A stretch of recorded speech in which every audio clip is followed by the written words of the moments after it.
तो मैं बहुत टाइम से कुरियर का वेट कर रही थी और फाइनली ये आ गया है। तो मैं अब ये दिखाने वाली हूँ कि मैं इसका क्यों वेट कर रही थी और इसके अंदर है क्या।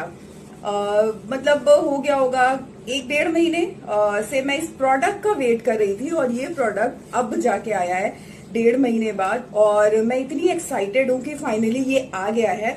और जब मुझे कॉल आया कि ये आपका कुरियर आ गया है, क्योंकि दरअसल ये कुरियर बाहर से आया है और बाहर से आने के बाद ये कहीं और पहुंचा और वहां से ये फिर मेरे पास आया। तो ये वेट करते करते मेरे पास पहुंचते पहुंचते ये 1.5 महीने का टाइम लग गया है। तो मैं आपको दिखाने वाली हूँ कि इसमें ऐसा क्या है जो मैं इतने दिन से वेट कर रही थी और इतनी एक्साइटेड हूँ मैं इसको पाके कि मैं बता नहीं सकती। तो चलिए इसका ओपनिंग वीडियो शुरू करते हैं। उसके साथ साथ में मैं आपको दिखाऊंगी कि इसमें ऐसा क्या है जिसको पाके मैं इतनी खुश हूँ और इतना ज्यादा मैंने वेट किया। वरना कभी होता है कि हाँ चलो ठीक है, इतना टाइम लगेगा, मेरे को चाहिए ही नहीं, मूड चेंज हो जाता है। पर ये ऐसी चीज है जिसके लिए मेरा मूड चेंज हो ही नहीं सकता था।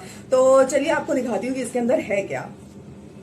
इस बॉक्स में जो प्रोडक्ट है वो इंडिया के बाहर का है।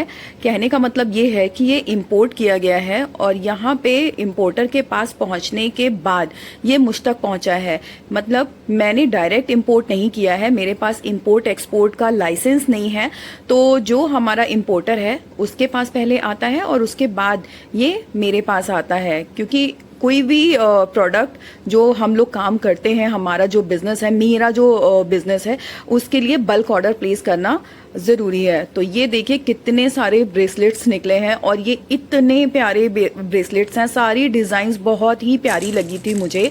मेरा एक छोटा सा ऑनलाइन ज्वेलरी का काम है, बिजनेस है, छोटा सा स्टार्टअप है, जहाँ पे मुझे थोड़े थोड़े दिन पे कुछ कुछ ऑर्डर करना पड़ता है, कुछ कुछ प्रोडक्ट मुझे मंगाने पड़ते हैं और 1-2 पीसेस नहीं मिलते हैं। कम से कम मिनिमम 1 डजन की क्वांटिटी होनी चाहिए और इतना ही मैं आगे भी सप्लाई करती हूँ, 1-2 पीसेस मैं नहीं कर पाती हूँ।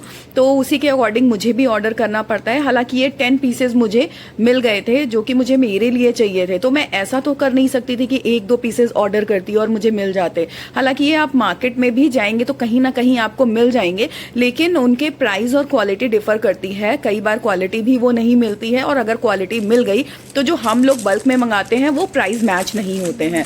तो इनकी क्वालिटी भी मुझे बहुत अच्छी लगी और इनके प्राइजेस तो बल्क में हम लोग लेते हैं तो मिल ही जाते हैं। हालांकि ये मैं बल्क क्वांटिटी से नहीं बोलूंगी क्योंकि ये 10 पीसेज ही थे, फिर भी मुझे प्राइस काफी अच्छा मिल गया था क्योंकि मैं रेगुलर बायर हूँ उनकी। और इसमें से कुछ पीसेज मैंने एक मेरी प्यारी सी नेबर है उनके लिए लिया है, उन्हें मैं देने वाली हूँ, गिफ्ट करने वाली हूँ। क्योंकि काफ़ी सारे ऐसे ओकेजन आए जब मुझे उन्हें गिफ्ट करना था और मैं नहीं कर पाई, टाइम नहीं मिला मुझे कुछ ऑर्डर करने का या मार्केट जाने का। तो इसमें से काफ़ी सारे पीसेस मैंने उनके लिए भी मंगाए हैं।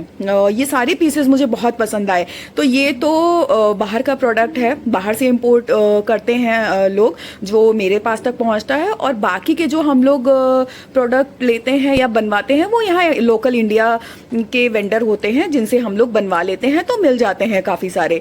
तो वो भी अगर हम लोगों को चाहिए होता है तो वो भी मिनिमम 1 डजन ही हमें ऑर्डर करना पड़ता है। तो कई बार ये होता है कि अगर वेंडर के पास अगर कोई सैंपल बच गया और मुझे पसंद आया तो वो भी मैं रिक्वेस्ट करके उनको पे करके वो मंगा लेती हूँ उनसे। तो ऐसे काम चल जाता है और काफी सारी ज्वेलरी हम लोगों के पास इकट्ठी हो जाती है। तो कई बार लगता भी है, मैं लेकर भूल जाती हूँ कि अच्छा एक ये चीज भी तो थी मेरे पास। तो कई बार ऐसा भी होता है। अब ये सारे बैंगल्स मुझे दिखाने हैं मेरी प्यारी सी नेबर को, उनके साथ मैं बहुत अच्छा बॉन्ड शेयर करती हूँ, बड़ी प्यारी हैं वो।